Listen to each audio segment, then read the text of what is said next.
1358 সালের 8ই ফাল্গুন এদেশের দামান ছেলেরা তাদের মাতৃভাষা বাংলাকে রক্ষা করার জন্য রাজপথে নামেন।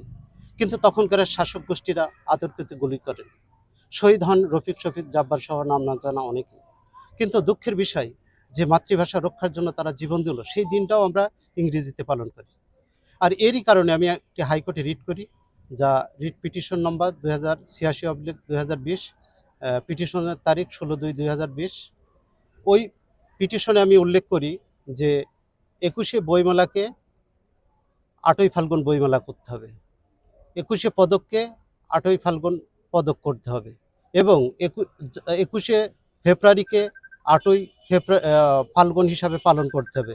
আপনাদের মাধ্যমে সারা দেশবাসীকে আমি জানাতে চাই, 17 কোটি জনতার কাছে আমার প্রশ্ন, যদি বাংলা ভাষার জন্য জীবন দিয়ে থাকে, তাহলে সেই দিনটা আপনি ইংরেজিতে পালন করতেছেন, তাহলে শহীদদের স্মৃতিস্মরণ করতে যাচ্ছেন না শহীদদের সাথে প্রতারণা করতেছেন? আপনি যদি সত্যিই শহীদকে ভালো, শহীদ 52 ভাষা আন্দোলনের শহীদের স্মৃতিতে যদি শ্রদ্ধাঞ্জলি করতে যান, তাহলে অবশ্যই আপনি বাংলায় পালন করবেন।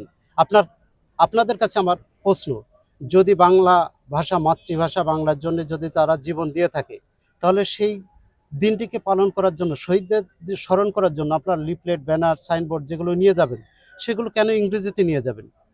অবশ্যই বাংলায় নিয়ে যাবেন। তা যদি না হয়, তাহলে শহীদদের সাথে আপনারা শহীদদের স্মরণ করতে যাচ্ছেন না, শহীদদের সাথে প্রতারণা করছেন। এই প্রতারণা তো দরকার নেই।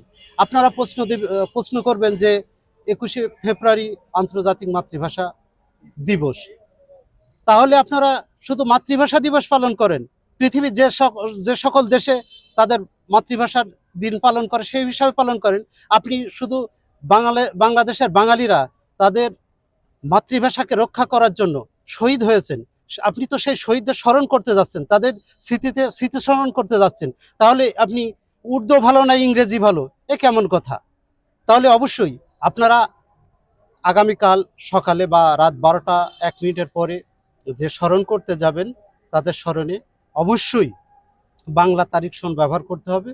এবং আপনি আপনার নিকটবর্তী যারা আছেন, আত্মীয় স্বজন যারা আছেন, বন্ধু বান্ধব যারা আছেন, সকলকে একজন আর একজনকে বলে এটা বোঝানোর চেষ্টা করবেন। আমি একজন মানুষ, আমার সাথে গুটি কয়েকজন মানুষ আছে, এ দিয়ে তার 17 কোটি মানুষকে বোঝানো সম্ভব নয়। আপনারা সবাই জ্ঞানী মানুষ, আপনারা সবাই বোঝেন যে এটা অন্যায় হচ্ছে। আজকে দীর্ঘ সময় এই ভাষা শহীদদের সাথে প্রতারণা করা হচ্ছে। এই প্রতারণাটা, এই ছলচাতুরিটা যাতে আমরা না করি, সকলের কাছে বলবেন, সকলে যেন আগামী কাল সকালে এবং আজ রাত 12টা 1 মিনিটে যে স্মরণ করতে যাবেন, অবশ্যই যেন বাংলায় স্মরণ করেন। কোনো ইংরেজি তারিখ সন ব্যবহার করে তাদের শহীদদের স্মৃতিস্মরণের স্মরণ করতে যাবেন না। তাহলে তাদের সাথে এই প্রতারণা করার আপনার দরকার নেই। এই